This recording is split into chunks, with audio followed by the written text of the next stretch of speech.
El viento helado del incipiente invierno de Sydney me calaba hasta los huesos. Acababa de salir de una subasta de arte asiático de 3 horas en The Rocks, donde las antiguas calles adoquinadas y cubiertas de musgo yacían en silencio bajo la imponente sombra del Harbour Bridge. Durante los últimos 3 años, mi trabajo como tasadora de antigüedades se había convertido en el único salvavidas que me impedía hundirme en el lodazal del pasado. Me detuve frente al escaparate de una boutique de moda infantil de alta gama, con la intención de comprar un pequeño regalo para mi sobrina en casa. Sin embargo, mis pies se clavaron de repente en el suelo, como si alguien los hubiera atornillado al asfalto, y la respiración se me atascó en el pecho. Al otro lado del cristal transparente, bajo la deslumbrante luz de una lámpara de araña de cristal, un hombre estaba arrodillado sobre el brillante parqué. Con esmero y meticulosidad, le ponía unos diminutos zapatos de cuero a un niño precioso de unos 3 años. A su lado, una mujer joven con una melena rizada y voluminosa sonreía satisfecha, sosteniendo en la mano un carísimo bolso Birkin. La escena era tan hermosa, completa y feliz que provocaba envidia. Pero, ironías del destino, cada rasgo del rostro del hombre que acompañaba a aquella mujer, la forma en que fruncía ligeramente el ceño al atar los cordones, el pequeño lunar tras el lóbulo de su oreja izquierda, todo me resultaba familiar hasta un punto grabado a fuego en mi memoria. Era mi marido, a quien había dado por muerto en un trágico accidente de avión 3 años atrás. El hombre por cuya alma había gastado una fortuna en misas y sufragios. El hombre cuya fotografía conmemorativa aún presidía solemnemente mi fría casa. Sentí que la sangre se me helaba en las venas para luego hervir con furia. Pero no me abalancé sobre ellos, ni grité. Mi instinto como una de las mejores tasadoras de antigüedades me susurró: debes mantener la cabeza fría. Observar con atención. Antes de emitir un veredicto sobre la pieza que tenía delante, retrocedí, ocultándome en la sombra de una farola, y con manos temblorosas saqué el móvil. A través de la pantalla de la cámara, con el zoom al máximo, vi con claridad cada gesto de cariño que le dedicaba al niño. El pequeño tenía sus mismos ojos y su misma nariz. Era inconfundible. Y en cuanto a la mujer, la reconocí. Era su antigua secretaria, aquella por la que Leandro me había jurado una y otra vez. No seas desconfiada, cariño. Es solo una empleada. Tiene una situación familiar difícil y la estoy ayudando. Resulta que la ayuda era tan completa que incluía tener un hijo juntos. La chaqueta de cachemir que él llevaba, el reloj Patek Philippe en su muñeca y el bolso de miles de euros en la mano de su amante. Con un dolor punzante, me di cuenta de que todos esos lujos se habían comprado con mi dinero. Con el dinero de la venta de la dote que mi madre me había dejado, con el dinero de la venta de las antigüedades que mi padre había coleccionado con tanto esmero, todo para saldar la deuda de 2 millones de euros que él había dejado tras su muerte. Me mordí el labio con tanta fuerza que sangró para reprimir el sollozo que pugnaba por salir de mi garganta. Durante 3 años, había vivido como un fantasma, atendiendo a sus padres como si fueran los míos, deslomándome para pagar las deudas de un muerto. Y él, mientras tanto, vivía una vida de rey en este paraíso, con una mujer hermosa y un hijo sano, construyendo su nuevo hogar con mi sudor y mis lágrimas. La verdad, desnuda y cruel, fue como un cuchillo afilado que se clavó en mi corazón, desgarrando la ingenua confianza que una vez tuve. Leandro pareció sentir una mirada fija sobre él. Levantó la cabeza. Sus ojos barrieron el escaparate en dirección a donde yo estaba. Me sobresalté, me subí rápidamente la capucha de la chaqueta y me di la vuelta, perdiéndome entre la multitud apresurada. No podía dejar que me descubriera ahora. No estaba preparada. Un escándalo en tierra extranjera solo serviría para convertirme en el hazmerreír y alertarlos para que ocultaran sus bienes. Necesitaba un plan más perfecto, más despiadado, un plan a la altura del daño que me habían causado. Hice una seña a un taxi y con la voz rota dije: «Al Aeropuerto Internacional Kingsford Smith, por favor». Inmediatamente. Sentada en el coche, apretaba el móvil aún caliente en mi mano. Aquel breve vídeo pesaba ahora como 1000 toneladas. Vi cómo la ciudad de Sydney se alejaba a través de la ventanilla, empañada por la lluvia o quizás por mis lágrimas, ya no lo sabía. Solo sabía que la mujer débil y enamorada llamada Paloma había muerto en aquella calle. La que regresaba ahora a España sería una Paloma completamente diferente. El avión rasgó la noche y se elevó hacia el cielo oscuro, dejando atrás las luces parpadeantes de Sydney. Me acurruqué en mi asiento de primera clase. El silencio y el suave aroma a aceites esenciales no hicieron más que avivar los dolorosos recuerdos. Rechacé la copa de vino que me ofreció la amable azafata, y pedí solo un vaso de agua con hielo, tan fría que pudiera calmar el incendio que me consumía por dentro. Recordé el fatídico día de hacía 3 años, el día en que las noticias informaron sobre el avión estrellado en aguas internacionales. El nombre de Leandro estaba en la lista de pasajeros desaparecidos. Me desmayé en el salón de casa y desperté en un hospital, rodeada por los lamentos de mi suegra. No encontraron cuerpos intactos, solo algunos restos del fuselaje y fragmentos humanos irreconocibles. Las autoridades identificaron a Leandro a través de su historial dental y los resultados de ADN de una minúscula muestra de tejido. En aquel momento, el dolor me nubló el juicio. Solo podía abrazar su retrato y llorar hasta quedarme sin lágrimas. No tenía cabeza para cuestionar las incongruencias de aquel informe forense lleno de terminología técnica, y tras aquel funeral sin cuerpo, comenzó mi infierno. Los acreedores llegaron a casa como buitres a la carroña.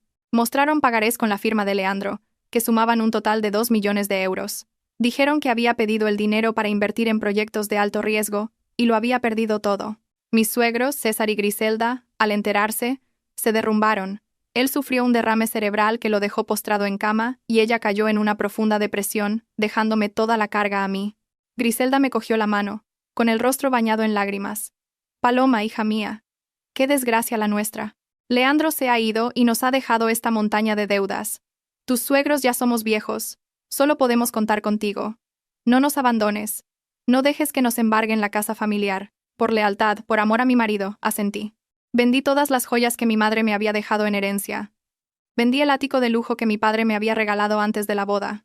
Y lo más doloroso, tuve que vender las valiosas antigüedades que mi padre había coleccionado y cuidado toda su vida como si fueran su propia alma. Todo para comprar la paz para la familia de mi marido. 2 millones de euros. La cifra bailaba en mi cabeza, burlándose de mi estupidez. Ahora, atando cabos con la imagen de la feliz familia de Leandro en Australia, todo encajaba. Ese dinero nunca se perdió en malas inversiones. Fue transferido al extranjero de forma encubierta, convirtiéndose en una villa, en coches de lujo, en la vida opulenta que él y su amante estaban disfrutando. Yo, Paloma, una experta tasadora de antigüedades, capaz de distinguir lo auténtico de lo falso en objetos milenarios, no había sido capaz de ver la oscura alma del hombre con el que compartía mi cama. Solté una risa amarga, una mueca distorsionada que se reflejó en la pantalla negra frente a mí. Pero eso no era todo. Un pensamiento gélido recorrió mi espalda. Recordé la infusión de hierbas de olor penetrante que Griselda me obligaba a beber cada noche durante los últimos 3 años. Decía que era una receta familiar para la belleza, que me la preparaba especialmente para reponer fuerzas. Has trabajado demasiado por esta familia, hija. Bébetela para recuperarte. Y yo la bebía con gratitud y emoción. Pero, extrañamente, desde que empecé a tomar aquel líquido oscuro, mi menstruación se volvió cada vez más escasa e irregular. Mi cuerpo siempre estaba lánguido, cansado, mi piel pálida. Aunque no tenía ninguna enfermedad concreta, siempre pensé que era por el exceso de trabajo y las preocupaciones. Pero ahora, una hipótesis aterradora se formó en mi mente. ¿Y si aquella infusión no era para nutrirme, sino para esterilizarme? Querían convertirme en una mula de carga, una máquina de hacer dinero para mantenerlos, pero temían que me volviera a casar, que me llevara los bienes restantes a otro matrimonio. Por eso, en secreto, destruyeron mi salud, aprisionándome en la jaula de la lealtad que ellos mismos habían construido. Esta crueldad superaba todos los límites de lo humano. Apreté el vaso de agua en mi mano, mis nudillos blancos por el frío. La bondad mal depositada es como un veneno. Te mata lenta y dolorosamente. Pero por suerte todavía estaba viva y había despertado. El avión comenzó a descender, preparándose para aterrizar en el aeropuerto Adolfo Suárez Madrid-Barajas. Mirando las luces de la ciudad que brillaban como estrellas lejanas, respiré hondo. Había vuelto, pero no para seguir siendo la nuera devota ni la viuda afligida. El taxi se detuvo bruscamente frente al portón de la villa señorial, oculta en una tranquila calle de El Viso, el lugar que durante 3 años había llamado hogar. Respiré hondo, conteniendo las náuseas que me subían por la garganta, preparándome para ponerme la máscara de nuera abnegada y sumisa. Al empujar la puerta, lo primero que vi fue a Griselda tumbada en el costoso sofá de piel, con una mascarilla facial blanca cubriéndole el rostro. Le gritaba a la empleada del hogar, con un tono agrio que contrastaba con su habitual aire distinguido. «¿Pero cómo haces las cosas? Te dije que compraras gambas de Huelva, de las buenas, ¿y me traes esto que parece congelado? ¿Es que quieres envenenarme?» La empleada, encogida en un rincón, retorcía el borde de su delantal, sin atreverse a decir nada. Al verme entrar, con aspecto agotado tras el largo viaje, Griselda ni se molestó en incorporarse. Me miró de reojo a través de la mascarilla, con voz displicente. ¿Ya has vuelto? ¿Por qué tan tarde? Te he dicho que en esta casa hay poca gente. Tu suegro está enfermo. Tienes que aprender a volver pronto. No me preguntó si el viaje había sido agotador, ni le importó cómo había ido el proyecto en Australia. Su primera frase fue, como siempre, un reproche vacío. Dejé la maleta en el suelo y esbocé una sonrisa débil, con la voz ronca de contener la emoción. Sí, el vuelo se retrasó. Por eso he llegado un poco tarde. ¿Cómo está papá? ¿Ha comido y dormido bien estos días? Griselda bufó antes de responder con parsimonia. Igual que siempre. Un dineral en medicinas y no mejora nada. Por cierto, ¿qué tal el proyecto de Australia? ¿Has cobrado ya? El mes que viene hay que pagar la factura del hospital de tu padre. Y la luz, el agua, el sueldo de esta inútil, cientos de gastos que me caen encima. Mirando a la mujer tumbada allí, sentí un escalofrío. Esta era la suegra a la que una vez consideré mi propia madre, la que me había abrazado llorando desconsoladamente al recibir la noticia del accidente de Leandro, la que me había cogido de la mano y me había dicho que tenía que ser fuerte. Resultó que todo era una torpe actuación para ocultar su naturaleza codiciosa y egoísta.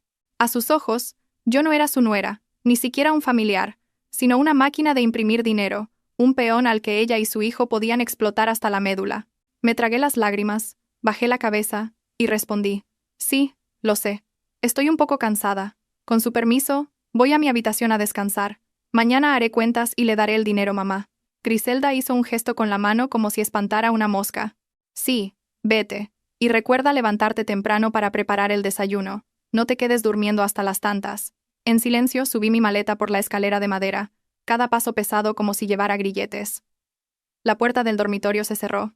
Rápidamente, eché el cerrojo y me apoyé en ella, deslizándome hasta el suelo frío. Esta habitación, que una vez fue nuestro nido de amor, el lugar que guardaba nuestros recuerdos más dulces, se había convertido ahora en la tumba de mi juventud. En la pared de enfrente, nuestra foto de boda a gran tamaño seguía colgada solemnemente. La sonrisa de Leandro en la foto era tan radiante y cálida, pero al mirarla ahora, solo me parecía falsa y repugnante. Me levanté, me acerqué al tocador y cogí el portarretratos con una foto de nuestro viaje de aniversario. En la imagen, él me miraba con devoción, jurándome amor eterno. Sonreí con amargura, una sonrisa rota y trágica, y lentamente puse la foto boca abajo sobre la mesa. Se acabó. El amor ciego de 10 años, la lealtad mal depositada. Todo tenía que terminar. Saqué del fondo de la maleta un viejo móvil básico que guardaba como recuerdo. Le puse una tarjeta SIM de prepago que había comprado en el aeropuerto. Mis manos temblorosas marcaron el número de Vicente, el mejor amigo de mi padre y el abogado de la familia. El teléfono sonó 3 veces antes de que una voz somnolienta pero amable respondiera al otro lado. Dígame, ¿quién es? Respiré hondo para calmarme, y mi voz sonó firme y decidida. Vicente, soy Paloma. Perdona que te llame a estas horas, pero tengo algo extremadamente importante que necesito que hagas por mí de inmediato. Vicente pareció percibir la gravedad en mi voz. Su tono se volvió completamente despierto. Paloma, ¿qué ocurre? Con calma. Cuéntamelo todo.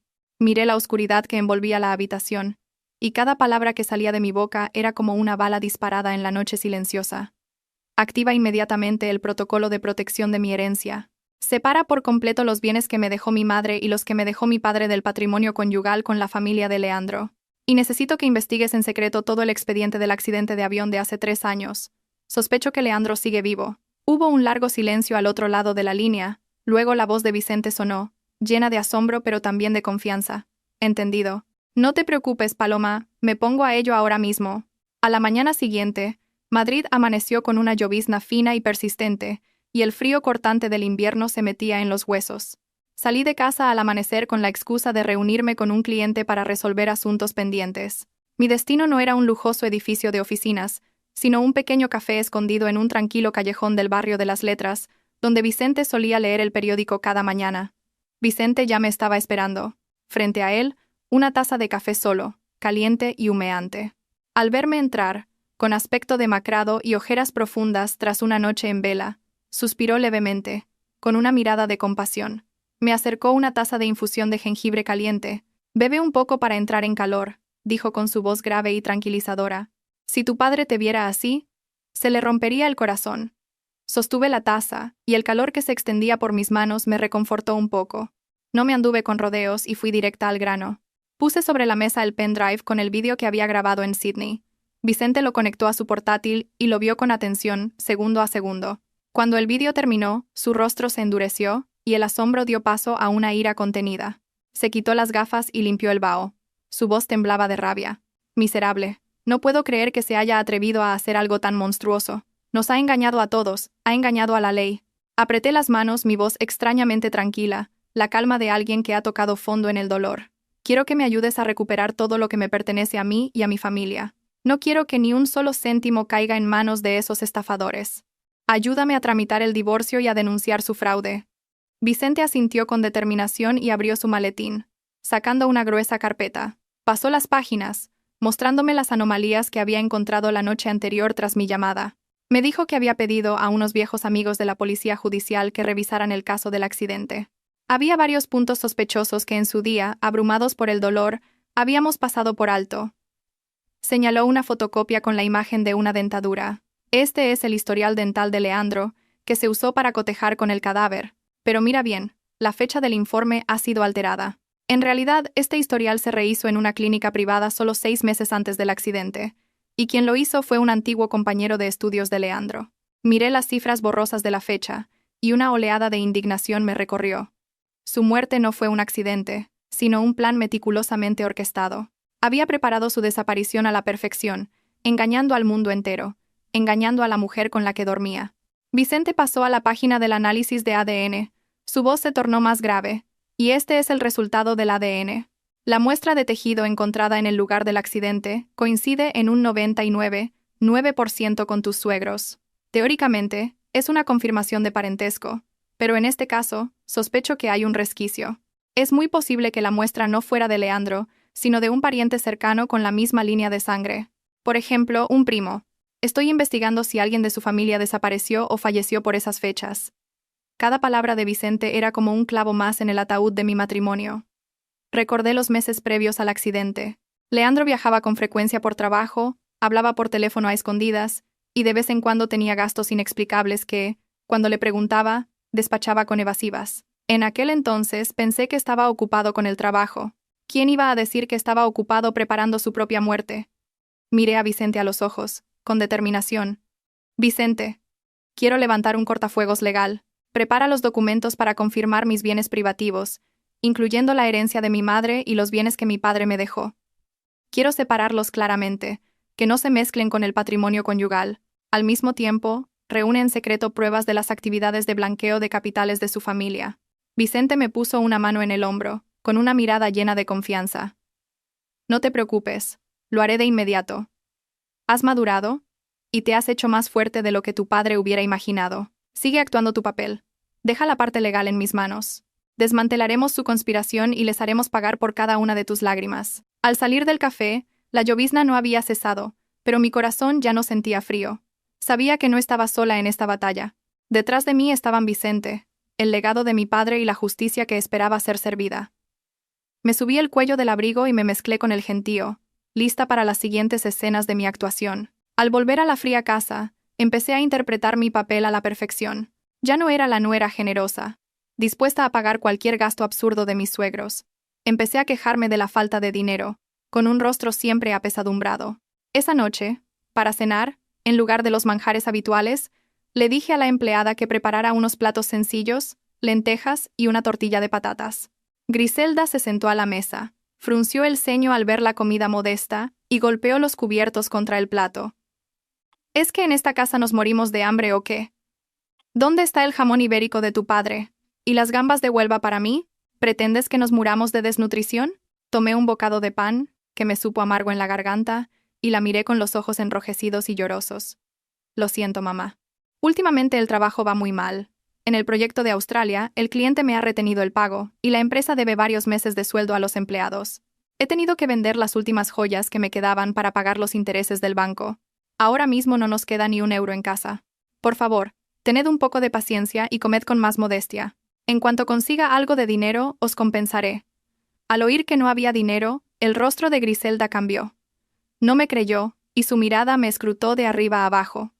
No me vengas con cuentos. ¿Cómo es posible que la directora de una filial de un gran grupo no tenga dinero para hacer la compra?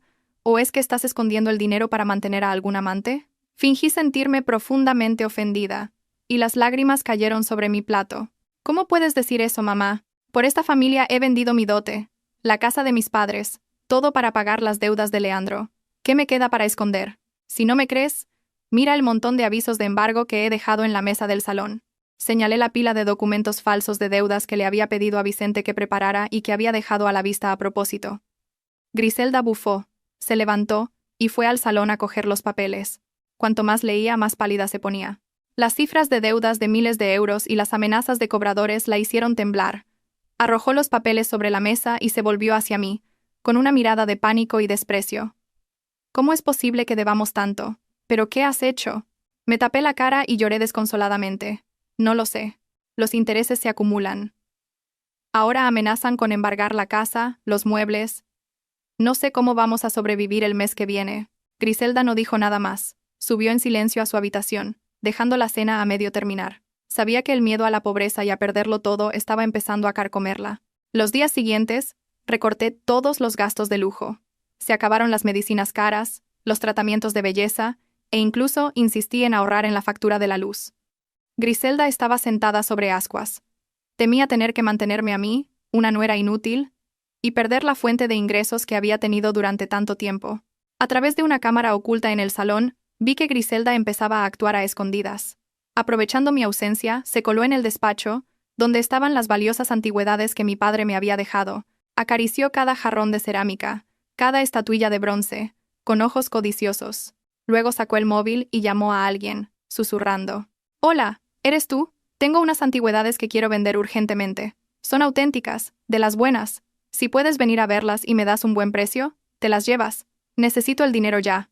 Yo estaba sentada en mi coche, aparcado a cierta distancia, escuchando cada palabra, cada gesto, a través de la pantalla del móvil. Sentí una punzada en el corazón al ver sus manos sucias tocar los sagrados recuerdos de mi padre. Eran objetos que mi padre había pasado toda una vida coleccionando, que atesoraba como si fueran su vida.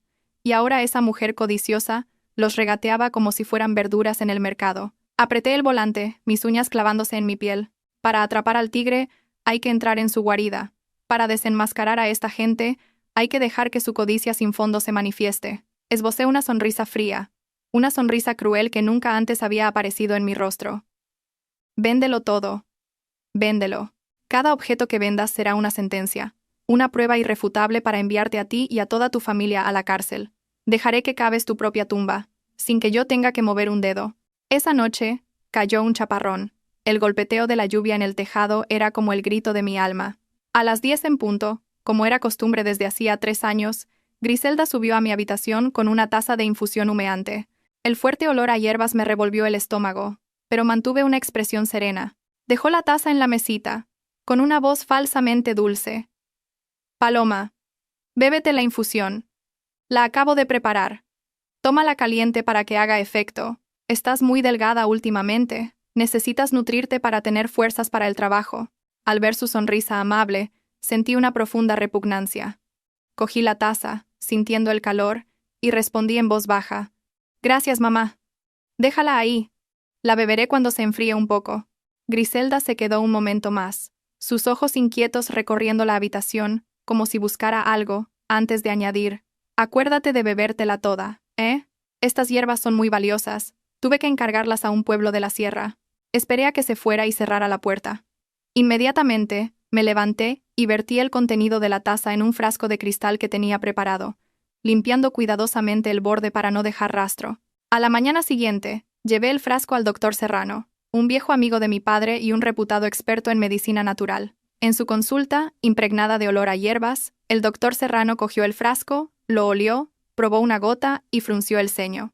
Tomó una muestra de los pozos y la examinó bajo el microscopio. Su expresión se volvió cada vez más grave. Se quitó las gafas y me miró con compasión y preocupación. «Paloma, ¿cuánto tiempo llevas bebiendo esto?». Respondí con voz temblorosa. «Todas las noches, durante 3 años. Mi suegra dice que es una infusión para la belleza y para relajarme». El doctor Serrano negó con la cabeza y suspiró con pesar. «¿Belleza? ¿Qué belleza va a darte esto, hija? Esta es una antigua fórmula extremadamente tóxica que se usaba en las cortes reales para esterilizar a las mujeres. Su principal componente, combinado con otras hierbas de naturaleza extremadamente fría, no es dañino en pequeñas dosis, pero tomado de forma continuada como tú lo has hecho, provoca atrofia ovárica, graves desórdenes hormonales y finalmente Infertilidad secundaria permanente. Mis oídos zumbaron. El suelo pareció hundirse bajo mis pies. Infertilidad permanente. ¿Se habían atrevido a hacerme eso? Me aferré al borde de la mesa para no caer, y las lágrimas brotaron sin control. Recordé las noches en que soñaba con ser madre, con acunar a un bebé en mis brazos. Recordé las veces que había ido a la iglesia a rezar, arrodillada durante horas, pidiendo un hijo. Resultó que todas mis esperanzas habían sido asesinadas en su origen por las mismas personas a las que llamaba familia. El doctor Serrano continuó. Su voz temblaba de indignación. Y eso no es todo, Paloma. Esta fórmula también tiene efectos secundarios como el debilitamiento general del cuerpo, causando un estado constante de fatiga y apatía, anulando la voluntad de resistir. Querían convertirte en un autómata, una máquina de hacer dinero obediente, sin la capacidad de tener hijos para atarte a ellos de por vida. La verdad era tan cruda y brutal que no pude articular palabra. Les había dedicado mi juventud, mi amor y mi respeto. ¿Y qué recibí a cambio? Una traición vil, una conspiración despiadada para arruinar mi vida. No solo querían mi dinero, querían arrebatarme mi derecho a ser madre, querían encerrarme para siempre en esta jaula de oro falso. Me sequé las lágrimas y me erguí. El dolor más profundo se había transformado en un fuego de odio que ardía ferozmente en mi corazón. Miré al doctor Serrano, mi voz fría como el hielo. Doctor Serrano, gracias. Por favor, mantenga esto en secreto. Necesito que me redacte un informe oficial, con su sello, analizando los componentes de esta infusión. Lo usaré para reclamar justicia. Al salir de la consulta, la lluvia había cesado, y el sol brillaba con fuerza.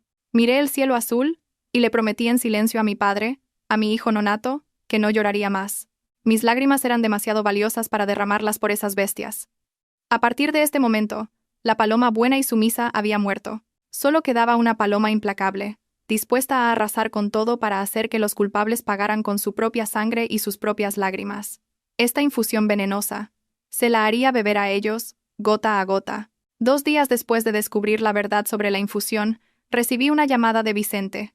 Me citó en su despacho, donde me esperaba con un grueso dossier de auditoría sobre la situación financiera de mis suegros. La oficina de Vicente olía a papel antiguo, y el tic-tac de un reloj de péndulo marcaba el ritmo de una bomba de relojería.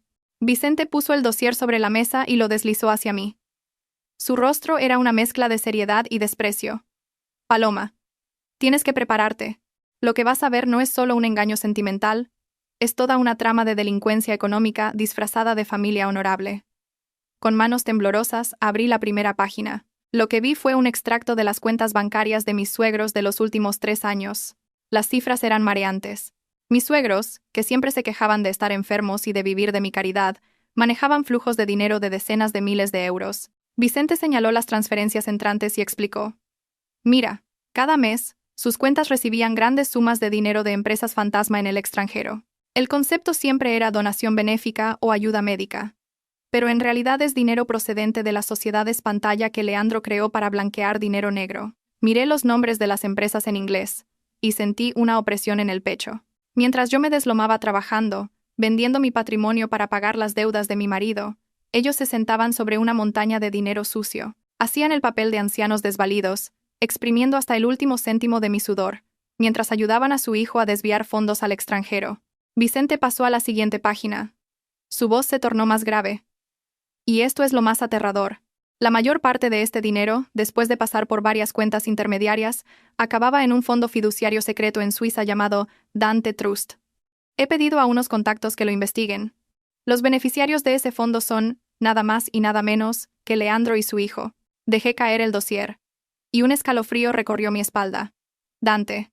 Seguramente por el nombre de su hijo. Lo había calculado todo.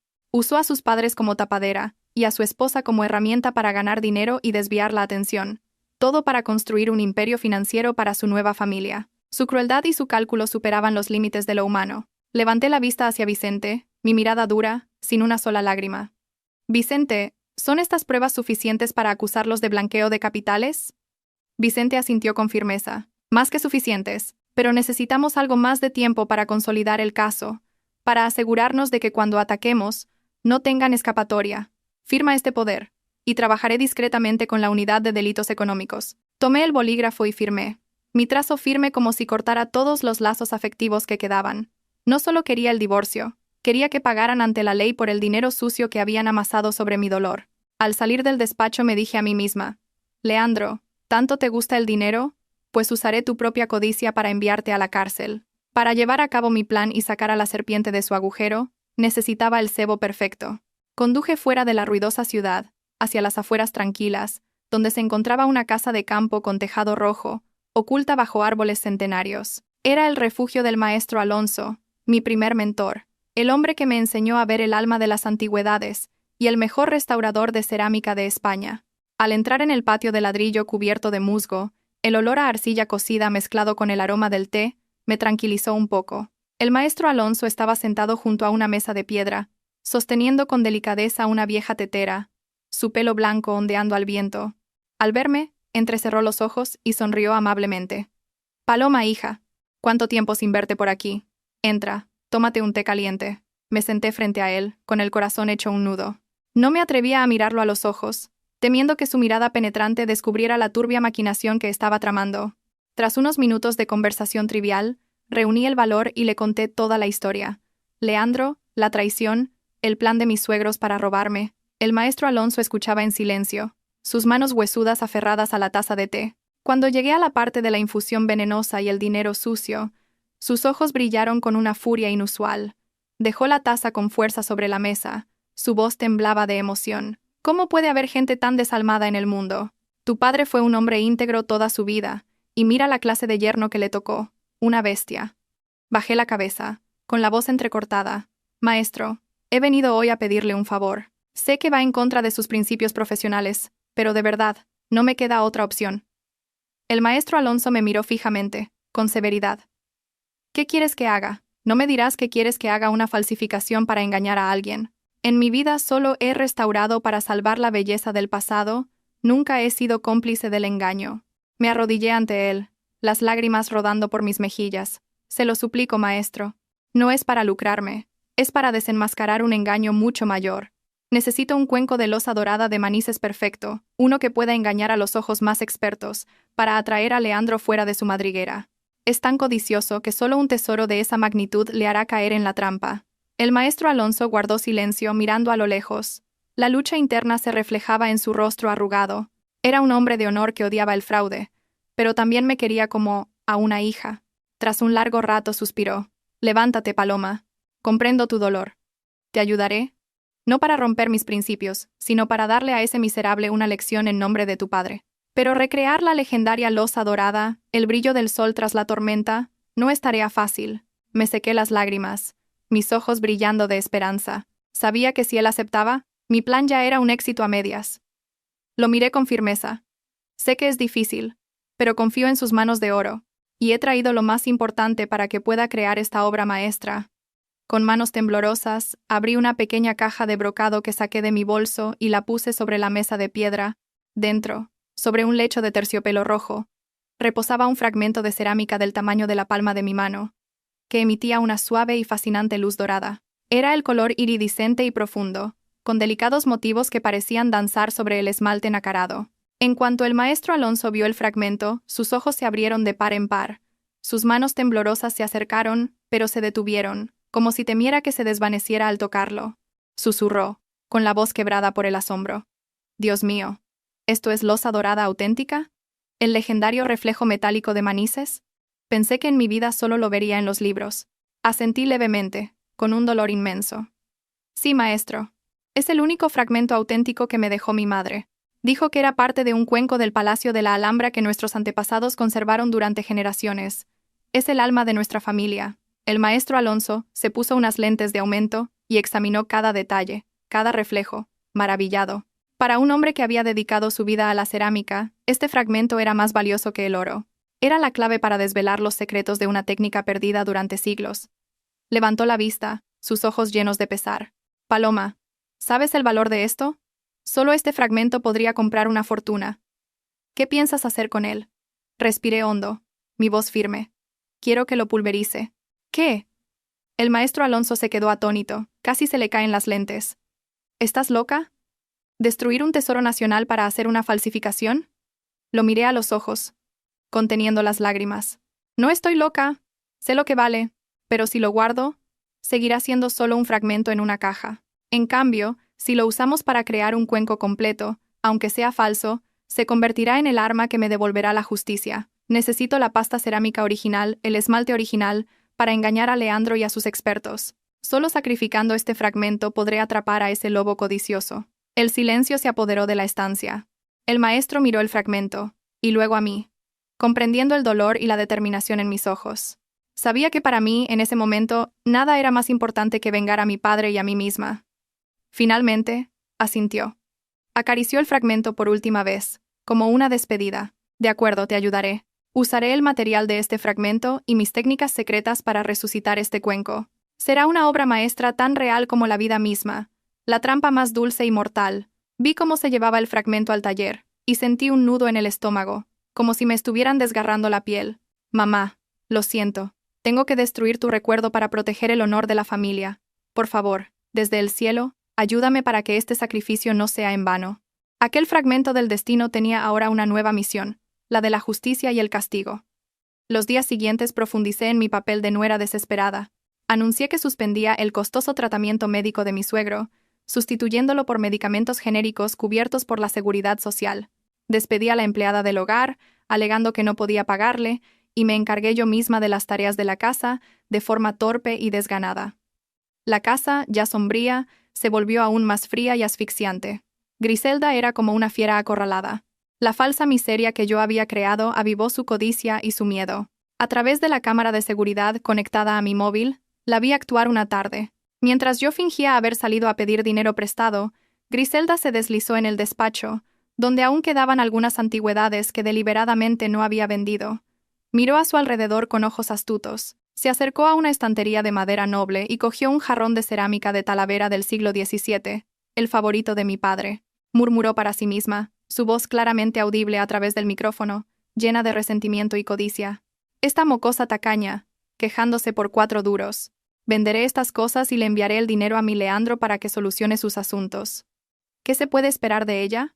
Lo de tu padre también es de la familia de tu marido. Tengo todo el derecho a venderlo. Con manos temblorosas, envolvió el jarrón en papel de periódico y lo metió en una gran bolsa de viaje. Actuaba como una ladrona aficionada, pero la crueldad de sus pensamientos era profesional. No sentía el menor remordimiento por robar los bienes de su consuegro fallecido para beneficiar a su hijo. Yo, sentada en un café cercano, con los auriculares puestos, sentía cada una de sus palabras como agujas en mi corazón. ¿Lo de tu padre también es de la familia de tu marido? ¿Cómo podía decir algo tan absurdo y descarado? Mi padre había atesorado cada pieza, y ahora caían en manos de una persona vulgar, vendidas a precio de saldo. Griselda salió con la pesada bolsa por la puerta de atrás, donde la esperaba un hombre de aspecto rudo. El hombre examinó el jarrón y sonrió con desdén. Es auténtico, señora, pero con la crisis, solo puedo darle 500 euros. Si le parece bien, coja el dinero, si no me voy. ¿500? Pero si mi hijo decía que esto valía miles. Griselda regateó, pero sus ojos estaban fijos en el fajo de billetes que el hombre sostenía. Bueno, está bien, 500.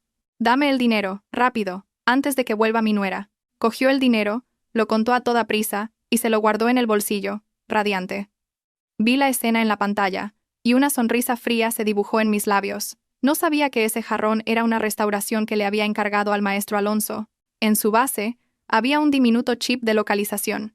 Y lo más importante, toda la transacción ilegal había sido grabada como prueba irrefutable.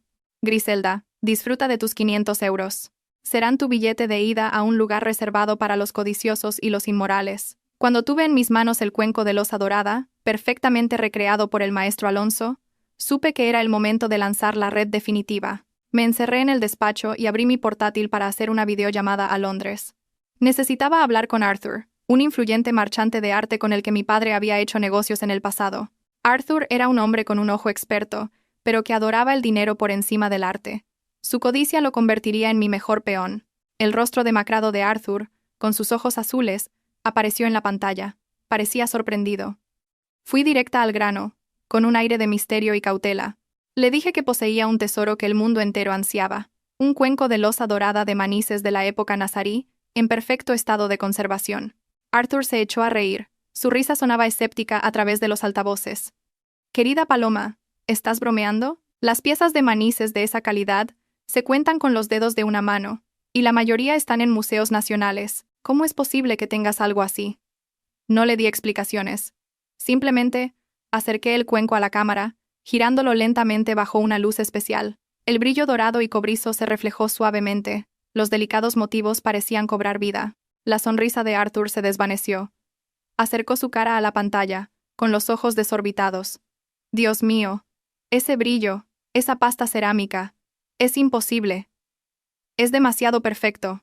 Retiré el cuenco, mi voz tranquila pero firme. Es una reliquia familiar de una importante saga española.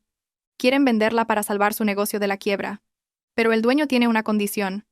Solo se la venderá a alguien de ascendencia española. Alguien que realmente valore y quiera repatriar este tesoro nacional. Arthur tragó saliva.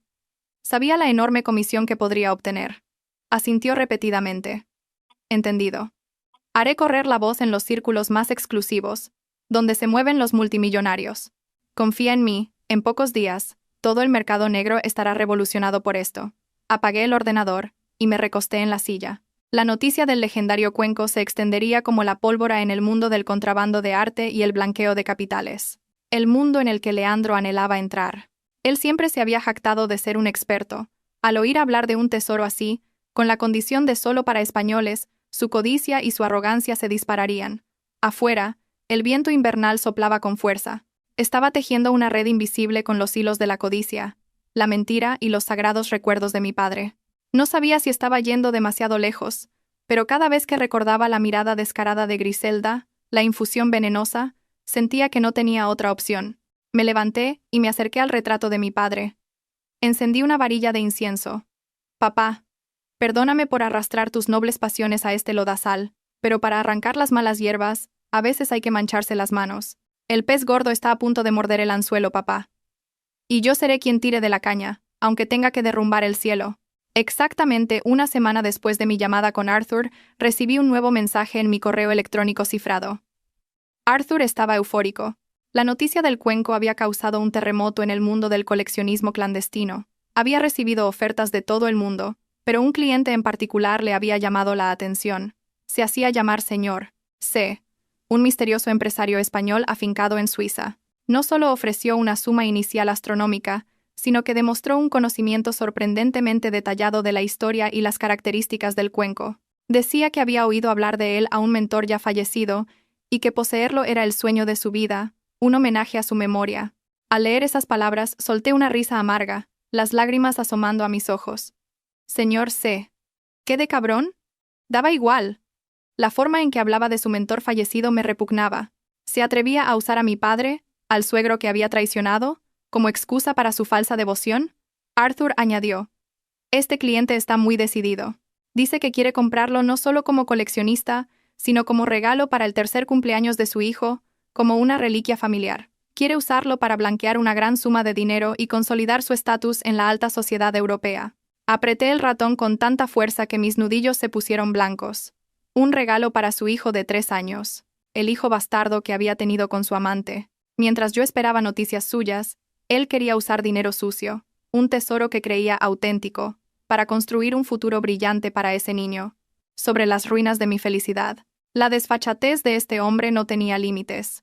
Le respondí a Arthur exigiéndole al señor C. que demostrara su solvencia financiera antes de continuar. Dile que la dueña del cuenco es muy exigente. No necesita un depósito, necesita ver su poderío. Pídele que envíe una lista de bienes o antigüedades de valor equivalente que posea como garantía. Tras enviar el correo, me quedé en silencio. En la oscuridad, estaba jugando una partida de póker con mi propio marido. Él, a la luz, como un misterioso multimillonario. Yo, en la sombra, como una vendedora desesperada. Él se creía el cazador, sin saber que corría directo a la trampa de su presa. Leandro, eres listo calculador, pero olvidaste algo fundamental. Quien mejor conoce a la presa es el cazador que la crió. Los conocimientos sobre antigüedades con los que impresionas al mundo, ¿no te los enseñamos mi padre y yo? Poco a poco, usas nuestras armas contra nosotros, y hoy, usaré tu propia arrogancia para acabar contigo. 3 días después, Arthur me reenvió un archivo PDF protegido con contraseña, acompañado de una nota de asombro. Paloma, tienes que ver esto. La fortuna de este señor C es increíble. Posee piezas que hasta el Museo Británico envidiaría. Con manos temblorosas, introduje la contraseña. Un mal presentimiento creciendo en mi interior. El archivo se abrió, revelando una larga lista de antigüedades con fotos detalladas y certificados de propiedad. En la primera página, la imagen de un cuenco de gallo de la dinastía Ming, vibrante y colorido. Me tapé la boca para reprimir un sollozo. Era el cuenco favorito de mi padre. Solía contemplarlo cuando estaba feliz y siempre me advertía que tuviera cuidado al limpiarlo. Decía que simbolizaba la unión familiar. Y ahora, estaba en la lista de bienes del hombre que había destrozado mi familia. Seguí bajando, las lágrimas nublando mi vista. Un jarrón huevo de oca de la dinastía Qing. Un pergamino de los 7 sabios del bosque de bambú. Un par de jarrones 100 aves rinden homenaje al fénix más altos que una persona. Todo eran tesoros de la colección de mi padre. Hacía 3 años, antes de la muerte de mi padre y del accidente de Leandro, estaban a salvo en la cámara acorazada de la familia. Recordé que, en aquella época, Leandro se ofrecía a menudo para bajar a la cámara a revisar y mantener las antigüedades. Decía que quería aprender, compartir la carga con su suegro. Mi padre confiaba en él ciegamente. Le dio la llave. Resultó que, durante esas revisiones, había ido sustituyendo las piezas auténticas por falsificaciones de alta calidad y sacando las originales del país. Miré la lista. Cada objeto parecía gritar, denunciando el crimen atroz de ese yerno desagradecido. No solo había robado el patrimonio, había robado el alma, los recuerdos de mi familia. Usaba esos objetos sagrados como garantía, como trampolín para su sucia carrera, para alardear de su riqueza. La ira estalló en mí como un volcán. Golpeé la mesa con fuerza. «¡Leandro, eres una bestia!», grité en la habitación vacía. Recordé a mi padre en su lecho de muerte, sus ojos nublados aún preocupados por preservar el legado para sus descendientes. No sabía que su yerno, a quien quería como a un hijo, ya se lo había robado todo. Esa traición era más dolorosa que la muerte. Me sequé las lágrimas. Mi mirada se volvió fría como el acero.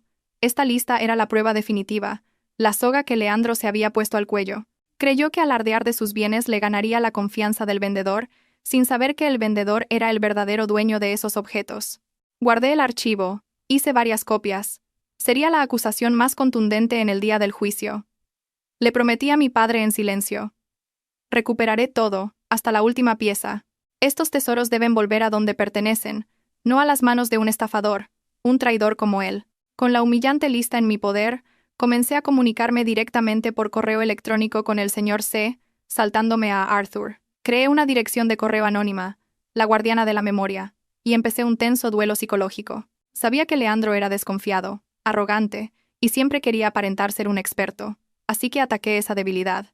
El primer correo de Leandro estaba lleno de presunción y sondeo. «Estimada señora, estoy muy impresionado con el cuenco. Sin embargo, en la losa dorada hay mucha falsificación. Necesito más detalles técnicos. ¿Su cuenco tiene el goteo de esmalte en la base? ¿Y cuál es el grosor exacto de la pared?». Al leer sus preguntas, sonreí con amargura. Goteo de esmalte. Era un término que me había inventado una tarde, bromeando mientras le enseñaba a distinguir la cerámica. Le dije que las piezas de calidad solían tener acumulaciones de esmalte en la base. Era una anécdota entre nosotros, no estaba en ningún libro. Y ahora, usaba ese conocimiento de aficionado para ponerme a prueba. Redacté mi respuesta, con un tono humilde pero con la agudeza de una experta. «Estimado señor C, es usted un gran conocedor. Mi cuenco, efectivamente, presenta ese goteo que menciona, una señal de las piezas de mayor calidad. Además, en la base tiene una discreta incisión en forma de media luna, que según la leyenda, era la firma privada del artesano para la favorita del sultán. La incisión en forma de media luna era un detalle completamente inventado, que el maestro Alonso y yo habíamos añadido a propósito. Quería crear una característica única, una dulce trampa para reforzar su fe ciega. Si fuera un verdadero experto dudaría, pero Leandro era un aficionado con conocimientos fragmentados, cegado por la codicia, y, como esperaba, pocas horas después, respondió eufórico. «¡Fantástico! La media luna. Recuerdo haber leído sobre ella en algún texto antiguo. Tiene que ser auténtico. Ponga usted el precio. Lo compraré. Cueste lo que cueste. Lo quiero ya». Había caído.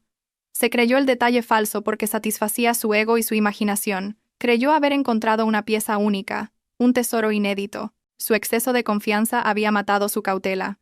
No respondí de inmediato. Lo dejé esperar, que su deseo se intensificara. En la negociación, el silencio también es un arma. Me lo imaginaba paseando por su lujoso apartamento en Suiza, revisando el correo constantemente, temiendo que la pieza cayera en otras manos. La sensación de tenerlo en mi poder, de controlar sus emociones a distancia, me producía una extraña satisfacción. Antes, yo siempre era la que esperaba. Ahora, era yo quien movía los hilos. Ya era tarde. Cerré el portátil. Mi reflejo en la pantalla oscura mostraba un rostro más delgado, con ojos profundos pero encendidos. Ya no era la esposa ingenua. La traición me había forjado como una guerrera. Leandro, disfruta de tus últimos momentos de euforia, porque tu pesadilla no ha hecho más que empezar. Tal como había previsto, el pez gordo no pudo resistir el cebo. Tras confirmar el detalle falso de la media luna, Leandro perdió toda cautela. Aceptó el precio astronómico que le propuse, una cifra con la que se podría comprar un edificio entero en el centro de Madrid. Pero su ambición no se detuvo ahí. Quería usar la compra para blanquear el enorme capital que había acumulado. Sin embargo, para reunir el efectivo que exigía la vendedora, tuvo que moverse rápido. A través de los informes financieros que Vicente obtuvo de la banca en la sombra, vi cómo empezó a malvender sus acciones, a hipotecar su villa en Suiza y a pedir préstamos a usureros. Era un jugador desesperado apostando todo a una última carta, convencido de que ganaría. Pero lo que más me dolió fue ver cómo extendía sus tentáculos codiciosos hasta su tierra natal, arrebatándole a sus propios padres su último refugio. Una mañana, escuchando a través del dispositivo de escucha en el teléfono de Griselda, la oí hablar con voz temblorosa y llorosa. «Leandro, hijo, ¿estás seguro? La casa del pueblo es donde hemos venerado a nuestros antepasados durante generaciones. Si la vendemos, ¿qué le diremos a la familia? Y cuando seamos viejos, ¿dónde iremos?» La voz de Leandro sonó, fría y cruel. «Mamá, no seas sentimental. ¿Para qué quieres esa casa ruinosa? Necesito el dinero ya para un gran negocio. Cuando lo cierre, os traeré a Suiza a vivir como reyes. Véndela rápido. Me están ofreciendo un buen precio. No dejes que se me escape. Pero... Tu padre está enfermo», protestó débilmente Griselda. «Pues lo curaremos aquí. La medicina aquí es la mejor. Mamá, si me quieres a mí y a tu nieto, hazlo ya. No querrás que el pequeño Dante sufra como yo, ¿verdad?» Al oír el nombre de Dante, Griselda pareció hipnotizada. Se secó las lágrimas y su voz se volvió firme. «Está bien, la venderé. Todo por el futuro de mi nieto».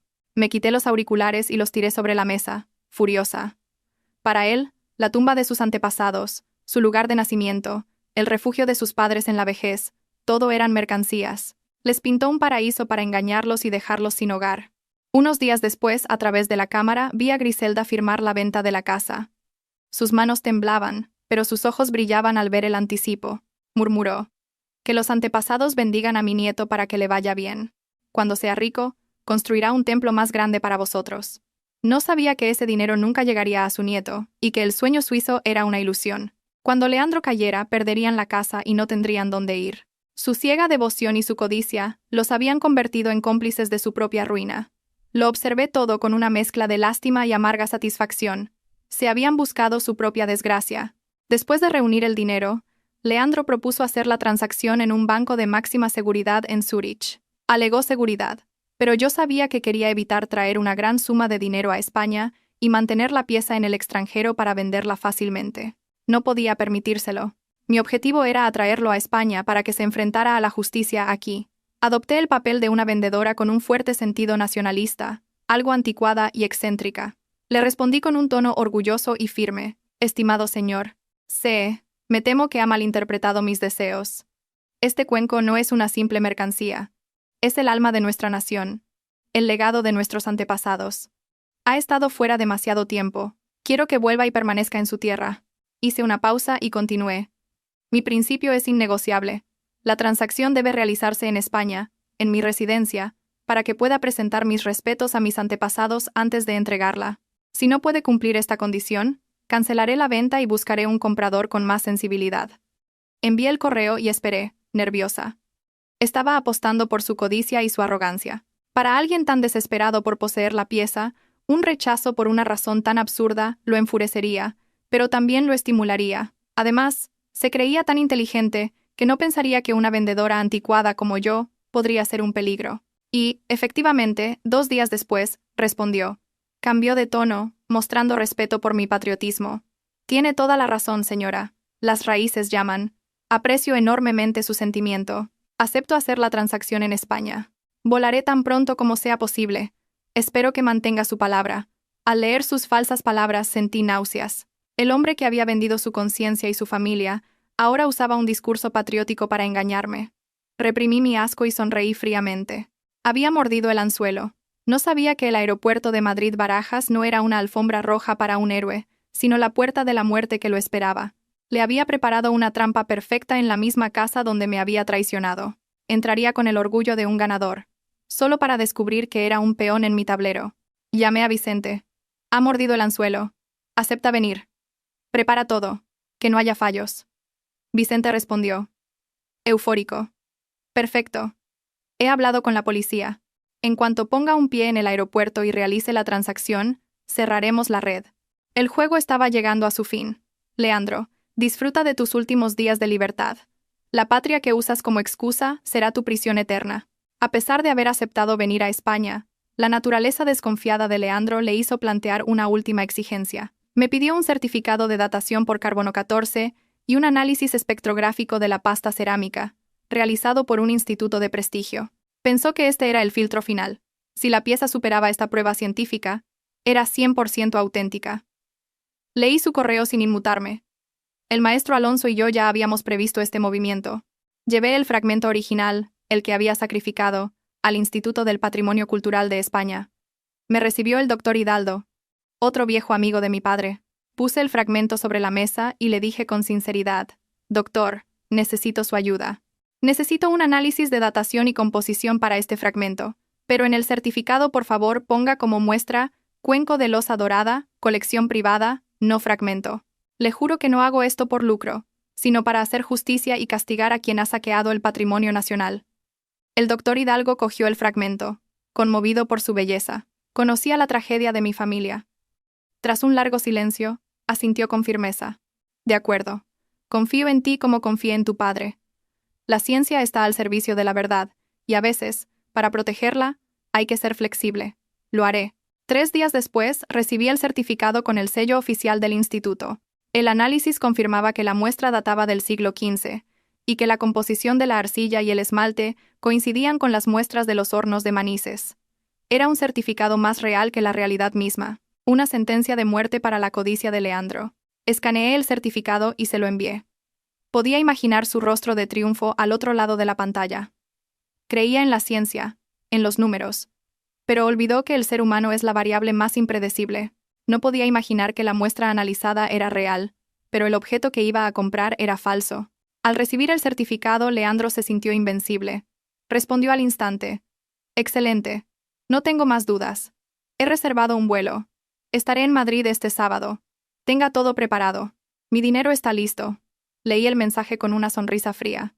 Este certificado no solo probaba la antigüedad del fragmento, sino también la estupidez de Leandro y su trágico final. Él mismo había firmado su sentencia al confiar ciegamente en lo que veía, sin saber que detrás de esa verdad aparente se abría un abismo de engaño. El certificado de defunción, pensé. Lo llevaría a la cima de la esperanza para luego arrojarlo al infierno de la desesperación. Leandro, ¿te gusta la verdad? Te la mostraré, pero una verdad tan amarga que nunca querrás tragar. A medida que se acercaba el día del regreso de Leandro, la tensión crecía, pero era la tensión del cazador antes del disparo. Al otro lado del océano, Leandro daba los últimos pasos de la apuesta de su vida. Para reunir la enorme suma de dinero en efectivo, no solo vendió sus activos y pidió préstamos, sino que hizo algo terrible. Malvendió las antigüedades auténticas que había robado de mi familia. Contactó con notorios traficantes de arte en el mercado negro europeo. A través de la red de información que Vicente había establecido con la ayuda de la Interpol, seguimos cada uno de sus movimientos. Vendió el cuenco de gallo Ming a un capo de Macao por una fracción de su valor real. Vendió el par de jarrones a un coleccionista anónimo de Oriente Medio. Cada vez que recibía un informe, mi corazón se encogía. Era el legado de mi padre, el alma de mi familia, siendo descuartizado y vendido. Pero tenía que aguantar. Cada transacción, cada factura, cada llamada se registraba como prueba irrefutable de sus crímenes de contrabando y blanqueo de capitales. Vicente me llamó, su voz urgente pero emocionada. Paloma, acaba de cerrar la última venta. Ha reunido el dinero y lo ha transferido a una cuenta intermediaria en Hong Kong, listo para traerlo a España. La Interpol tiene la lista de compradores y todas las pruebas. Su expediente criminal es ya tan grueso como un diccionario. Apreté el teléfono. Gracias, Vicente. Ya no tiene escapatoria. Así es, continuó Vicente. Cuando aterrice en Barajas, se creerá un rey. No sabe que unas esposas relucientes le esperan para darle la bienvenida. Colgué y miré el retrato de mi padre. Papá, ya casi he recuperado tu honor. Los que mancharon el nombre de nuestra familia pagarán 100.000 veces por ello. Leandro preparaba su equipaje con júbilo, soñando con el legendario cuenco que le cambiaría la vida. Se creía el ganador, pero no sabía que había perdido la partida desde el principio. Apostó con codicia y traición, y el precio solo podía ser la destrucción. Me miré al espejo. Mi rostro ya no era el de una mujer demacrada y triste, sino el de alguien frío y distante, forjado en la tormenta. La tarde anterior al regreso de Leandro, fui al mercado. Compré un gran ramo de rosas blancas, las que él solía decir que simbolizaban el amor puro. Las puse en un jarrón de cristal en el centro de la mesa del comedor. Bajé a la bodega y saqué una botella de Vega Sicilia de 1982, el vino que mi padre guardaba para el nacimiento de su primer nieto. La cena de esa noche fue sospechosamente opulenta. Sobre la mesa, los platos favoritos de mis suegros: cochinillo asado, angulas al ajillo, marisco fresco. El aroma llenaba la casa, pero no disipaba el frío que se colaba por cada rincón. Mis suegros miraban la mesa, atónitos. Griselda preguntó: ¿A qué se debe este festín? El otro día decías que no tenías ni para pan. Sonreí y les serví vino, su color rojo intenso como la sangre. Comed, mamá. Lo he pensado bien. Los días difíciles están a punto de terminar. Mañana todo acabará, y nuestra familia empezará una nueva etapa. Quería ofreceros una buena cena para despedir los viejos tiempos. Al oír los días difíciles están a punto de terminar, los ojos de Griselda brillaron. Seguramente pensó que había conseguido dinero, o que Leandro estaba a punto de llegar para salvarlos. Cogió los cubiertos con entusiasmo. Lo sabía. Mi nuera es muy capaz. Cuando vuelva Leandro, juntos podréis con todo. Come, César, come y coge fuerzas para disfrutar de lo que viene. Mi suegro, en su silla de ruedas, emitió unos sonidos ininteligibles, pero sus ojos también brillaron con codicia al ver el vino. Yo los observaba comer con voracidad. Me daban lástima y asco. Comían sobre mi sudor, sobre el sacrificio de mi padre, sobre su propia traición. Levanté mi copa. A través del cristal, sus figuras se veían distorsionadas. No eran padres, eran sanguijuelas. Bebí un sorbo, el amargor recorriendo mi garganta. Dejé la copa sobre la mesa, el sonido seco rompiendo la falsa alegría. Miré a Griselda a los ojos, mi voz suave pero afilada. Está buena la cena, mamá, disfrútala y recuérdala bien, porque puede que sea la última cena familiar que os prepare. Griselda se quedó paralizada, un trozo de cochinillo a medio masticar. Me miró, su instinto diciéndole que algo iba mal. Tragó a toda prisa. ¿Qué quieres decir? ¿La última cena? ¿Te vas a alguna parte? No respondí, solo sonreí, una sonrisa que la heló. Afuera, el viento se levantó, anunciando la tormenta que estaba a punto de desatarse. La atmósfera se volvió densa. Lentamente saqué un sobre grueso de mi bolso y lo deslicé sobre la mesa hacia Griselda. Ella lo miró, sus manos temblaban, como si contuviera un monstruo. «Ábrelo, mamá, es un regalo», suplicó con la mirada, pero yo insistí. Con dedos torpes, rasgó el sobre. Un montón de fotos cayeron sobre la mesa. Eran fotos de Leandro, sonriendo radiante junto a Silvana y su hijo en el extranjero. Fotos de ellos de compras, de Leandro arrodillándose para ponerle los zapatos a su hijo. Imágenes nítidas de una familia feliz, una familia donde yo no existía. El rostro de Griselda se quedó sin sangre. Me miró, sus labios moviéndose sin emitir sonido. Mi suegro, en su silla de ruedas, intentó acercarse para ver, y luego empezó a gemir, la baba cayéndole por la barbilla. Antes de que pudieran recuperarse, encendí la televisión. El vídeo de Griselda, a escondidas en el despacho, metiendo las antigüedades en una bolsa y regateando con el traficante en la puerta de atrás, apareció en la pantalla grande. Su voz resonó en el silencio. «Véndelo rápido para enviarle el dinero a Leandro. Que le den a su mujer». Fue como una bofetada. Griselda dejó caer las fotos, temblando violentamente. Me miró, sus ojos pasando del horror a la ira, y luego, a la súplica. «Paloma, ¿lo sabías todo? ¿Me has estado espiando?» Yo, solo lo hice por necesidad. Me levanté y me acerqué a ella, susurrándole al oído. ¿Necesidad? ¿Tanta necesidad como para vender los recuerdos de tu consuegro? ¿Tu propio honor? ¿Para mantener a tu hijo estafador y a su amante? ¿Tanta necesidad como para ponerme veneno en la infusión cada noche para que no pudiera tener hijos?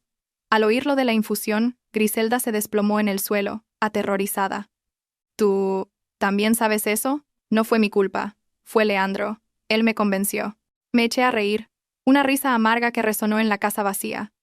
Sí, tu precioso hijo. Me engañó a mí, al seguro, a todo el mundo. Él viviendo a cuerpo de rey, y yo aquí, trabajando como una mula para pagar sus deudas. ¿Qué creíais que era yo? ¿Una marioneta? Miré a los dos ancianos temblorosos, sin sentir la menor compasión. Mi lealtad la habían matado ellos.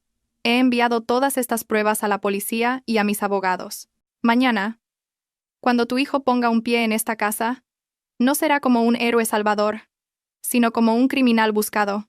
Al oír esto, los ojos de Griselda se pusieron en blanco, echó espuma por la boca y se desmayó. Mi suegro gritaba desesperado, mocos y lágrimas corriendo por su rostro. Pero no me importó. No llamé a un médico, ni la ayudé a levantarse. A la mañana siguiente, antes de que el sol disipara la niebla, ya estaba en la puerta de su habitación. Un taxi esperaba fuera. No les di tiempo para prepararse ni suplicar. Griselda, al despertar, parecía 10 años más vieja. Al verme, se arrodilló y se abrazó a mis piernas. Paloma, por favor, perdóname. Perdona a Leandro. Después de todo, fuisteis marido y mujer durante 10 años. Aparté sus manos como si tocara algo sucio. No me hables de afecto. Lo vendisteis hace mucho tiempo. Ahora, por favor, salid de mi casa. Esta casa es de mi propiedad. No tengo ninguna obligación de mantener a quienes conspiraron para destruirme. ¿Salir de casa?, balbuceó Griselda. ¿Pero a dónde vamos? La casa del pueblo la vendí. Ese es tu problema. La interrumpí. La vendiste para enviarle el dinero a tu hijo, pues ahora que te acoja él en Suiza. Le lancé un papel con la dirección de la comisaría más cercana. O puedes ir aquí y entregarte. En la cárcel, al menos, tendrás comida y techo. Mi suegro lloraba en su silla de ruedas. Quizás se arrepentía, pero ya era demasiado tarde. Hice una seña a los guardias de seguridad que había contratado. Cogieron sus maletas y los escoltaron hasta la puerta. Los gritos de Griselda resonaron en la calle. Vecinos. Mi nuera echa a sus suegros a la calle. Desagradecida, malvada. Los vecinos se asomaron, pero nadie intervino. Me habían visto a mí, cuidándolos sola durante años. Los vi alejarse en el taxi. La casa del pueblo, su último refugio, la habían vendido por codicia. Ahora eran verdaderamente vagabundos. Cuando la puerta de hierro se cerró, el silencio se apoderó de la villa. Sentí un vacío inmenso, pero también un gran alivio. Había extirpado el tumor que me consumía. Doloroso. Sí, pero necesario para seguir viviendo. Ya he acabado con vosotros dos, me dije. Ahora solo quedas tú, Leandro. El vuelo desde Zúrich aterrizó en Madrid Barajas a mediodía. No fui a recibirlo, pero a través del localizador que un detective había instalado en su teléfono, supe que había llegado. No venía solo, lo acompañaban un abogado extranjero y 2 corpulentos guardaespaldas, con el aire de un poderoso millonario que regresa a casa. Yo esperaba en el salón.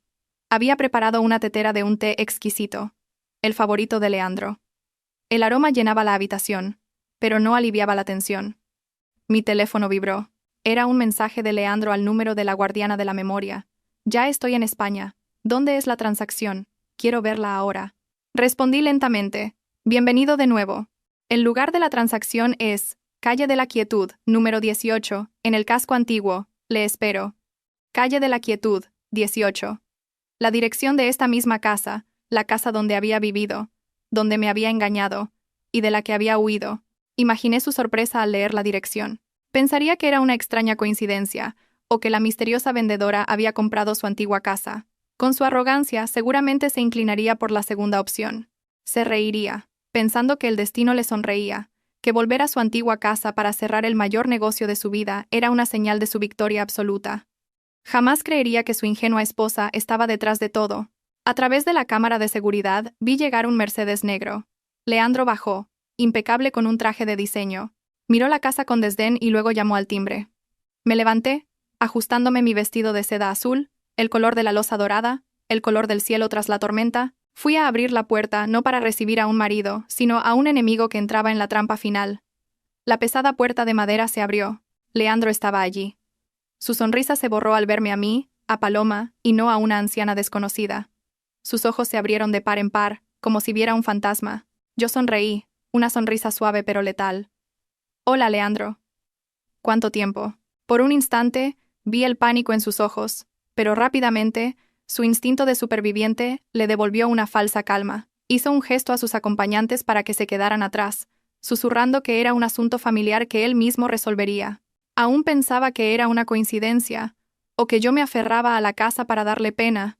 La verja se cerró, atrapándolo en la jaula que yo había construido. Entró en el patio, sus caros zapatos de cuero resonando en el suelo de baldosas. Miró a su alrededor con una mezcla de curiosidad y desprecio. ¿Todavía estás aquí?, preguntó, su voz fría, como si hablara con una sirvienta. Pensé que mi madre había vendido esta casa. ¿O estás intentando alguna treta para quedarte con lo poco que queda? No respondí. Simplemente, le invité a pasar con un gesto solemne. Entra, por favor. No vamos a hablar en el patio. El té está preparado, las flores en su sitio. Solo faltabas tú. Leandro frunció el ceño. Mi calma lo inquietaba. Entró en el salón, sus ojos se posaron en las rosas blancas, en la botella de Vega Sicilia abierta.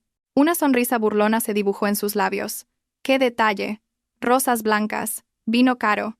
¿Intentas reconquistarme con estos trucos baratos? ¿O quieres pedirme limosna? Se sentó en el sillón principal, con aire de superioridad. Para él yo seguía siendo la misma mujer sumisa y provinciana. No sabía que la mujer que tenía delante había sido forjada en el fuego de la traición, más afilada que cualquier cuchillo. Mira, Paloma, dijo, tamborileando los dedos sobre la mesa. No tengo tiempo para tus dramas. He venido a ver al nuevo dueño de esta casa por un negocio importante. Sé buena y desaparece. No me obligues a llamar a seguridad para que te echen. Lo miré, sintiendo una mezcla de lástima y asco. El hombre al que había amado más que a mi vida ahora me trataba como basura. No preguntó por sus padres, ni por cómo había sobrevivido estos 3 años. Solo pensaba en el dinero y en las apariencias. Me senté frente a él, con la espalda recta. Lo miré a los ojos, mi mirada firme. Querías conocer al dueño de esta casa. Querías conocer al vendedor del legendario cuenco de losa dorada. Lo tienes delante de ti. Mi declaración cayó en el silencio. Pero Leandro solo respondió con una carcajada sonora, como si hubiera oído el chiste del siglo. ¿Tú? ¿La vendedora?, dijo, secándose una lágrima de risa. Paloma, ¿has perdido el juicio? Una mujer como tú, que tenía que pedirle dinero a mi madre hasta para hacer la compra, ¿va a poseer un tesoro nacional? ¿A quién intentas engañar? Se inclinó hacia adelante. Ya veo. Has oído que venía a comprar antigüedades y quieres sacar algo de dinero. ¿Cuánto quieres? ¿100.000 euros? ¿200.000? Tómalo como una paga por cuidar de mis padres. Cógelo y lárgate. Permanecí impasible. Cuando terminó de reír, hablé, mi voz tranquila pero con una autoridad que borró su sonrisa. ¿Has terminado? Bien, pues ahora déjame contarte una verdad. Esta casa, esta tierra e incluso tu vida están en mis manos. Saqué de un cajón un fajo de documentos y los tiré sobre la mesa. Eran las escrituras de la casa a mi nombre, y una copia del certificado de datación del cuenco que le había enviado. Leandro los cogió, su rostro palideciendo por momentos. Levantó la vista, su confianza empezaba a tambalearse. ¿Cómo tienes esto? ¿El misterioso vendedor? ¿Eras tú? Sí, era yo, respondí, mi voz gélida. Yo era quien se carteaba contigo, quien te enseñó a distinguir la losa dorada, y quien tiene lo que más deseas. ¿Creías que era una coincidencia? Se recostó en la silla, respirando con dificultad. El miedo empezaba a apoderarse de él, pero la codicia aún era más fuerte. Bueno, si eres tú la vendedora, mejor. Entre familia nos entenderemos. Dame la pieza y te pagaré. Considera que has tenido suerte. Aún no se daba cuenta de que estaba al borde del abismo. Aún creía que el dinero lo solucionaba todo. Sentí lástima por su ignorancia. Pagar con dinero contante y sonante, repetí, con una sonrisa amarga. ¿Piensas pagarme con el dinero que obtuviste malvendiendo las antigüedades de mi padre? ¿O con el dinero que estafaste al seguro con tu propia muerte falsa? Mi pregunta fue como un jarro de agua fría. Leandro se sobresaltó. ¿Qué dices? ¿Tú lo sabes? Lo sé todo, lo interrumpí, mi mirada afilada. Sé que vives en Australia con Silvana, que tienes un hijo de 3 años, y que convenciste a tu madre para que vendiera la casa familiar. ¿Creías que podías engañarme? Te equivocaste, Leandro. Estos 3 años no los he pasado llorando. El aire en la habitación era irrespirable. Leandro me miraba fijamente, el sudor perlando su frente. Se dio cuenta de que ya no era el cordero que podía manejar a su antojo, sino un lobo enseñando los dientes. Intentó recuperar el control, cambiando a un tono suave y conciliador. Paloma, cariño. Esto es un malentendido. Sé que estás enfadada, pero tuve mis razones. Lo hice todo para construir un futuro, para daros una vida mejor a ti y a mis padres. Mira, ahora soy un hombre de éxito y he vuelto a por ti. Lo de Silvana fue un error. Lo arreglaré. Dame el cuenco, lo venderé por una fortuna, y tendremos mucho dinero. Te daré lo que quieras. Verlo actuar me revolvió el estómago. ¿De verdad creía que yo era tan estúpida como para perdonar sus crímenes por dinero y afecto? No respondí. Simplemente, le serví una taza de té, el mismo té que le había preparado antes de su fatídico vuelo. Bebe. Es tu favorito, ¿recuerdas? Dudó, temiendo que lo hubiera envenenado, como su madre había hecho conmigo. ¿Qué pasa? ¿Tienes miedo? Sonreí con desdén, bebiendo de mi propia taza. Tranquilo, no soy tan ruin como tu familia. Quiero que vivas. Que vivas para ver el precio de tus actos. Dejé la taza y lo miré a los ojos. Leandro, una última pregunta. En estos 3 años, mientras estabas con tu amante y tu hijo, gastando mi dinero, ¿sentiste alguna vez, aunque fuera por un instante, remordimiento o pena por mí? Leandro desvió la mirada, luego me miró con una crueldad infinita. Su farsa había terminado. Remordimiento, se burló. Qué ingenua eres, Paloma. En los negocios y en el amor, el listo sobrevive y el tonto perece. Tú fuiste sumisa y estúpida, así que te tocó sufrir. Es la ley de la vida, no te debo nada. El amor es lo más barato que existe. Solo el dinero y el poder son eternos. Su respuesta fue el cuchillo final que cortó el último hilo que me unía a él. Ya no sentía dolor, solo un vacío y un desprecio absolutos. Asentí y sonreí. Una sonrisa de liberación. Bien dicho. Gracias por mostrarme tu verdadera cara. Entonces, hoy saldaremos cuentas. ¿Quieres el cuenco? De acuerdo, te lo daré. Me levanté y fui hacia la vitrina donde guardaba una elegante caja de brocado rojo. Leandro me siguió con la mirada, sus ojos brillando de codicia. Había olvidado toda precaución. Solo veía el premio, no la guadaña que se cernía sobre él. Puse la caja sobre la mesa. Leandro se abalanzó y la abrió con manos temblorosas. El cuenco de loza dorada apareció, deslumbrante. Lo cogió, lo acarició, murmurando elogios. En sus ojos, solo había la obsesión de un adicto y el cálculo de un mercader. Es perfecto. Aquí está la media luna, susurró, absorto en su fantasía de victoria. Se volvió hacia mí, triunfante. De acuerdo, pon el precio. Tengo el dinero listo. Cuando lo venda, te daré una buena suma para que te retires. Como pago por cuidar de la casa. No dije nada. Saqué mi móvil y lo puse sobre la mesa, con la pantalla hacia él.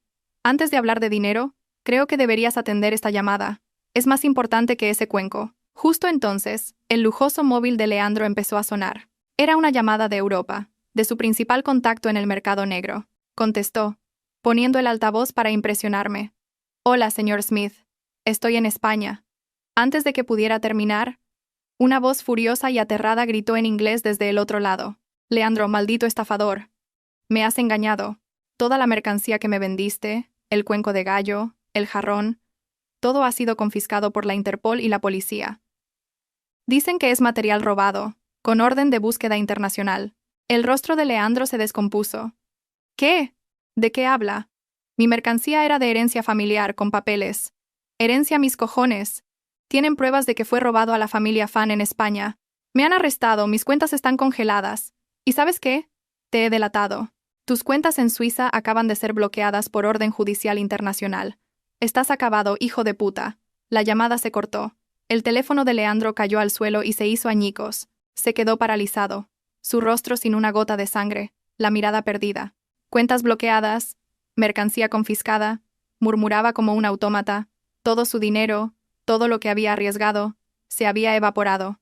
No solo estaba en la ruina, sino que tenía una deuda enorme y una orden de busca y captura internacional. Me levanté, cruzándome de brazos. ¿Qué pasa? ¿Buenas noticias de tu socio? ¿Se ha esfumado tu dinero? Leandro se volvió hacia mí, el miedo en sus ojos convirtiéndose en una furia ciega. Me señaló, gritando. «Has sido tú. Tú avisaste a la policía. Me has tendido una trampa». «Sí, he sido yo», respondí, mi voz firme. «Envié todos los documentos de propiedad a la Interpol hace meses. Esperé a que lo vendieras todo, para que cometieras los delitos de receptación y blanqueo. ¿Creías que iba a dejarte vender el sudor y las lágrimas de mi padre?» Leandro se tambaleó y cayó en una silla. Miró el cuenco en sus manos, su última esperanza. Lo abrazó como un salvavidas en un mar de fuego. Todavía me queda esto. Es auténtico. Lo venderé. Empezaré de nuevo. Lo miré con lástima. Un jugador arruinado aferrándose a un billete de lotería falso. Abrázalo, Leandro. A ver si te salva de las esposas que te esperan fuera. Mientras Leandro se sumía en el pánico, la puerta del salón se abrió de golpe. Entraron varias figuras con uniforme de policía. Al frente, Vicente, con un grueso dossier en la mano, seguido por agentes de la Unidad de Delitos Económicos y un representante de la Interpol. El ambiente se congeló. Los dos guardaespaldas de Leandro levantaron las manos, rindiéndose. Leandro se quedó petrificado en el centro de la sala. Un agente se adelantó y leyó la orden con voz clara. Leandro García queda detenido por los delitos de estafa, blanqueo de capitales y tráfico ilícito de bienes culturales a nivel internacional. Todo lo que diga podrá ser utilizado en su contra. El sonido metálico y frío de las esposas cerrándose resonó en la habitación. Leandro reaccionó, gritando y forcejeando como un loco. ¡No! ¡Soy la víctima! Fue ella. Esa mujer malvada me tendió una trampa. El cuenco es falso. Me engañó. Se abalanzó hacia mí, con los ojos inyectados en sangre, pero los agentes lo sujetaron. Yo permanecí sentada, bebiendo mi té. Vicente se acercó. Se equivoca, señor García. No lo detenemos por este cuenco falso. Esto fue solo el cebo. Lo detenemos por fingir su muerte hace 3 años para cobrar un seguro millonario, por blanquear dinero a través de las cuentas de sus padres, y por la larga lista de antigüedades que robó a la familia de su esposa y vendió en el extranjero. Al oír esto, Leandro se derrumbó, cayendo de rodillas. Me miró, suplicante. Paloma, me equivoqué. Ayúdame, por favor. Diles que somos marido y mujer. Me levanté y me acerqué a él. El hombre al que una vez había adorado era ahora un criminal cobarde. Negué con la cabeza. ¿Marido y mujer?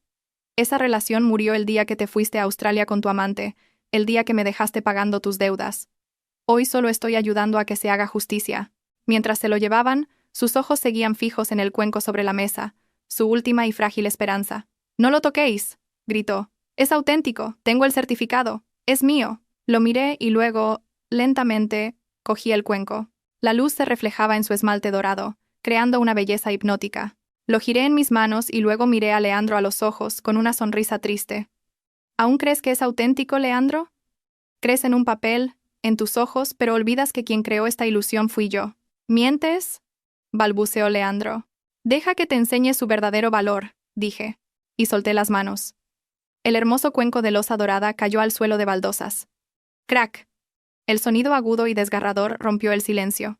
Los fragmentos saltaron por todas partes, revelando la pasta cerámica nueva y sin tratar bajo la sofisticada capa de esmalte envejecido. Leandro abrió los ojos y la boca, un grito ahogado en su garganta. Miró los trozos como si viera su propia vida hecha añicos. ¿Por qué? ¿Por qué lo has roto? Me sacudí las manos. Porque es falso. Igual que tu personalidad, que tu amor, que la familia feliz que montaste en el extranjero. Todo es una farsa, una capa brillante para ocultar un núcleo podrido. Usé un fragmento auténtico de mi madre. Sacrifiqué mi recuerdo más sagrado, para crear esta trampa y atrapar al demonio codicioso que llevas dentro. ¿Lo ves ahora? Aquello por lo que arriesgaste tu vida no es más que un puñado de arcilla sin valor. Leandro hundió la cabeza, temblando. Esa verdad era más cruel que cualquier condena. Había perdido.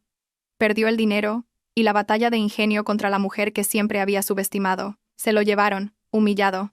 El tintineo de las esposas era el requiem de una vida desperdiciada. El juicio se celebró 3 meses después y acaparó la atención de los medios. Acudí al tribunal no como una esposa víctima, sino como la protectora del legado de mi familia y la testigo clave. Con calma, presenté cada prueba, cada engaño. Ante la evidencia abrumadora, Leandro se declaró culpable. Fue condenado a cadena perpetua por estafa, blanqueo y tráfico de antigüedades. Silvana, su amante, fue extraditada y condenada a 15 años de cárcel como cómplice, pero el final más trágico fue el de mis suegros. Tras ser expulsados de la casa, sin refugio, y con el shock de la condena de su hijo, César sufrió otro derrame que lo dejó completamente paralizado. Griselda, la mujer que había pasado su vida calculando, se encontró sin nada, empujando la silla de ruedas de su marido en una residencia de ancianos pública y deprimente en las afueras. Fui a verlos una última vez. En la habitación húmeda, Griselda, envejecida y canosa, daba de comer a su marido. Al verme, intentó pedirme dinero, pero al encontrarse con mi mirada helada, bajó la cabeza, sus lágrimas cayendo en el plato de gachas. No dije nada, ni les di un céntimo. Solo dejé sobre la mesa una vieja foto de su familia, de cuando la codicia aún no había devorado su conciencia. Ese era el castigo más cruel. Vivir con el remordimiento, recordando un pasado perdido. Sembraron vientos y ahora recogían tempestades. La soledad, la pobreza y la enfermedad eran su verdadera condena. Me di la vuelta y me fui, dejando atrás el suspiro de unas vidas arruinadas por el dinero.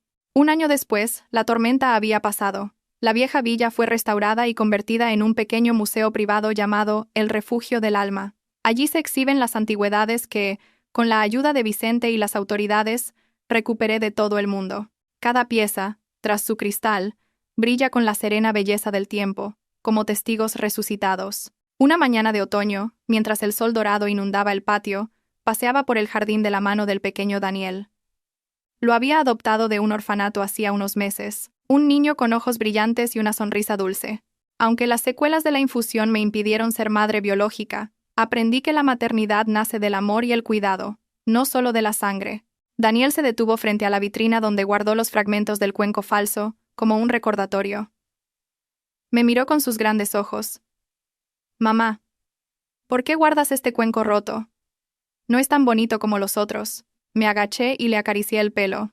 «Hijo, este cuenco, aunque roto y falso, me enseñó la lección más valiosa sobre la verdad. A veces, lo que brilla por fuera no es oro, y lo auténtico, aunque esté agrietado, es más valioso que una mentira perfecta». El niño asintió, aunque quizás no lo entendió del todo. Luego, con la inocencia propia de su edad, me preguntó algo que me encogió el corazón. «Mamá, ¿y dónde está mi papá? Todos mis amigos tienen uno». Miré el cielo azul, donde las nubes blancas flotaban perezosamente. La imagen de Leandro. El dolor. Todo se había desvanecido como el humo. Abracé a mi hijo, respirando su aroma a infancia, y sentí una paz inmensa. Tu papá, cariño, es alguien que se fue muy lejos para pagar por sus errores. Pero no estés triste, porque me tienes a mí, tienes a tu abuelo que te cuida desde el cielo, y tú te convertirás en un hombre bueno y honesto, ¿verdad?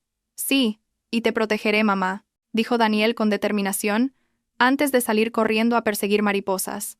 Me levanté, sintiendo la brisa fresca. El pasado se había cerrado tras las puertas de una prisión. El futuro, radiante y lleno de esperanza, se abría ante mí como un nuevo amanecer. Había atravesado la oscuridad para encontrar mi propia luz.